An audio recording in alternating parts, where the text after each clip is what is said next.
Bon, là, je vois en ce moment dans les lives, c'est un peu ma fête. Tout le monde parle de moi, Ilan par-ci, Ilan par-là. Après, je comprends, tu vois, je suis bankable, quand on parle de moi, ça fait des vues. Vous avez besoin de manger, je comprends, mais essayez de trouver quelqu'un d'autre maintenant, c'est bon, on a compris. Tu vois ce que je veux dire? Je vais viser personne comme ça. Comme ça, après, chacun se sent concerné. Celui qui a parlé de moi, ben, il se sent concerné. Celui qui a pas parlé de moi, voilà.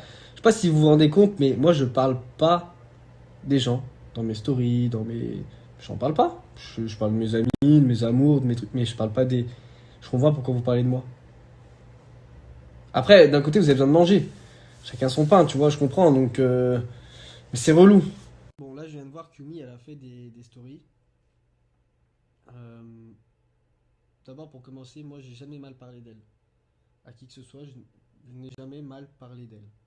Elle a fait une interview où elle m'a défoncé. J'ai même pas répondu, j'ai rien dit. Maintenant, l'autre fois, quand j'ai fait un live avec Léana, je sais plus pourquoi, Yumi vient sur le sujet, et je dis, bah tiens, c'est marrant parce qu'elle m'a appelé il y a 1 heure en me disant que quand elle a fait son interview, elle était énervée, nanani, nanana, elle a pleuré, nanani, nanana. Bref, ça, je n'en avais pas parlé dans mon live, mais comme Yumi en a dit, on a parlé dans ses stories. Moi, j'ai jamais mal parlé d'elle, en mal, je dis bien, et je le ferai pas. Je pensais pas que Yumi c'était une fille. Je pensais pas que Yumi c'était quelqu'un qui voulait du buzz, mais apparemment si, parce qu'elle parle de moi dans ses stories. En plus, elle affiche des conversations que j'assume totalement parce que j'ai rien dit de mal. Là, elle m'a détruit en interview. J'avais pas l'intention de parler d'elle, mais comme elle le fait, je suis obligé de me justifier. Bon, c'est relou. Je dis la vérité, c'est relou parce que c'est une ex. Je suis pas resté longtemps avec et j'ai pas envie de mal parler d'elle ni de quoi, mais déjà, t'as fait une interview où tu m'as détruit alors que moi, j'ai même pas parlé de toi, j'ai rien dit.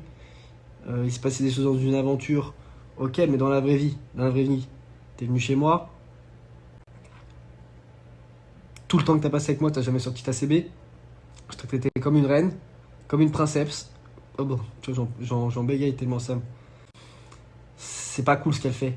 Je t'ai traité comme une reine, comme une princesse, je t'ai tout donné. Alors tu dis dans ton interview, je sais pas s'il m'a trompé, mais on s'est jamais quitté tous les deux plus de 40 minutes. Enfin, à un moment donné,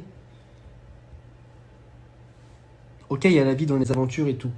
Moi, je suis un showman à la télé quand je suis dans une aventure. Pas de limite, on fait rire. Pour faire rire les gens, je suis là, tu vois. Et c'est pour ça qu'aujourd'hui, on m'aime bien.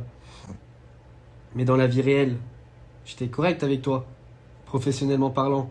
Tu te rappelles, parce que t'oublies d'en parler, ça. Tout ce que j'ai fait pour toi à l'extérieur, t'oublies d'en parler, ça. Hein? Si t'as oublié, parle-en avec ta maman. Parce que ta maman, elle te disait, Ilan, c'est un mec bien pour toi. Tu vois, l'aventure, c'est l'aventure, mais dehors, c'est dehors. Maintenant, je vais clôturer le sujet. Moi, je parle pas de toi. Je parle pas de toi. En mal, fais la même chose. C'est bien quand t'as une relation, même si elle n'a pas été super longue, de se respecter, tu vois, c'est cool. Tu vois ce que je veux dire? Voilà, le sujet il est clos et je suis un peu déçu.